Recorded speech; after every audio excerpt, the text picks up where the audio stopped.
आखिर भारत ने बनाई नई तकनीक अमेरिका और चीन भी मांगने लगा, जिससे चीन और अमेरिका को भारत का मुंह ताकना पड़ रहा है, क्योंकि जिस टेक्नोलॉजी को अमेरिका और चीन अरबों डॉलर खर्च करके भी नहीं डेवलप कर पाए, उसे भारत ने कुछ ही मिलियन डॉलर में डेवलप करके इन देशों को भारत की असली ताकत दिखा दी है। और भारत की इस जीत से इन देशों को यह बात मालूम हो चुकी है, क्योंकि भारतीय वैज्ञानिकों ने एक नहीं बल्कि दो सफलता एक साथ हासिल किया है। अगर पहले की बात करें तो भारत ने लॉन्ग रेंज वाला लेजर डिफेंस हथियार डेवलप कर लिया है और उसने अमेरिका और चीन के लेजर हथियारों को पीछे छोड़ दिया है, क्योंकि इस समय देखा जाए तो केवल अमेरिका, चीन और भारत तीन ही ऐसे देश हैं जिनके पास लेजर हथियार बनाने की टेक्नोलॉजी मौजूद है। और लेजर डिफेंस हथियारों को बनाने की टेक्नोलॉजी इस समय केवल तीन ही देश के पास मौजूद है,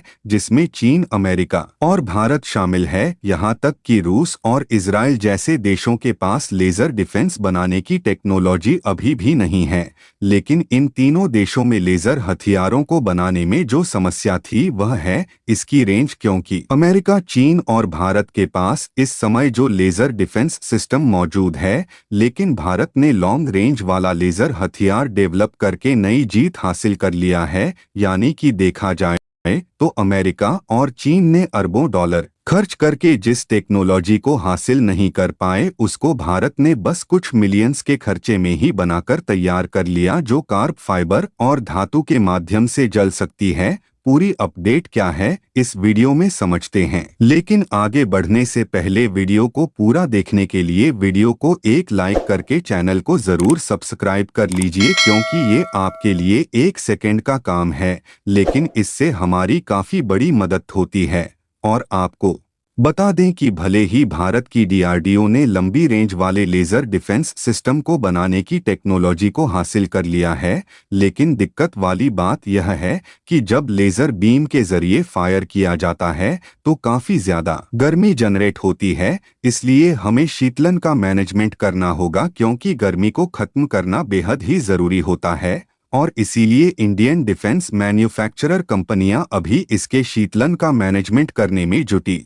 हुई है। यानी कि देखा जाए तो लेजर हथियार एक ऐसा सुप्रीम हथियार बनता जा रहा है जिसके सामने किसी भी फाइटर जेट, ड्रोन या फिर आर्म्ड व्हीकल्स का टिक पाना असंभव है और इसे रोक पाना भी इम्पॉसिबल है। इसीलिए इस तरीके की प्राइम टेक्नोलॉजी पाने के लिए दुनिया के बड़े बड़े देशों में होड़ मची हुई है, क्योंकि भारत के पास यूनिक टेक्नोलॉजी होने से ऐसे हथियारों को पाने के लिए दुनिया के बड़े बड़े देश भारत को मुंह मांगी कीमत देने के लिए हाथ आगे बढ़ाएंगे। इससे मेड इन इंडिया को नई पहचान भी मिलेगी और भारत में बनाए गए डिफेंस हथियारों का एक्सपोर्ट होने से भारत की इकोनॉमी भी मजबूत होगी, क्योंकि डिफेंस हथियार अन्य सामानों की अपेक्षा काफी ज्यादा महंगे होते हैं, जिससे इनका एक्सपोर्ट बढ़ने से इकोनॉमी में एक बहुत बड़ा बदलाव देखने को मिलता है। क्योंकि हाल ही में लगभग 3 हफ्ते पहले भारत ने पहली बार चीन के दुश्मन देश फिलीपींस को भारत में बनाई गई ब्रह्मोस मिसाइल बेचकर नया इतिहास रचा था। लेकिन हाल ही में इस खबर की चर्चा बनी हुई है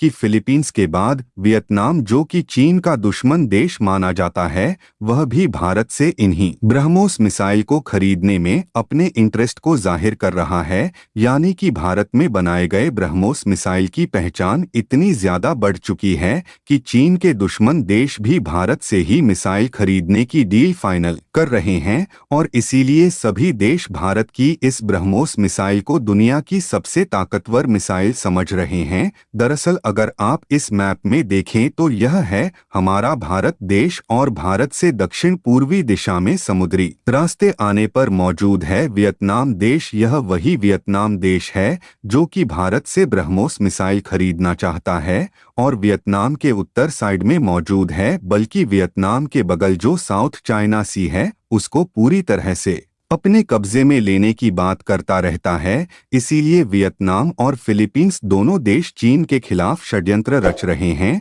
बाकी भारत और वियतनाम के बीच फाइनल होने जा रही ब्रह्मोस मिसाइल की डील के बारे में आपका क्या सोचना है? अपनी राय हमें कमेंट करके जरूर बताएं।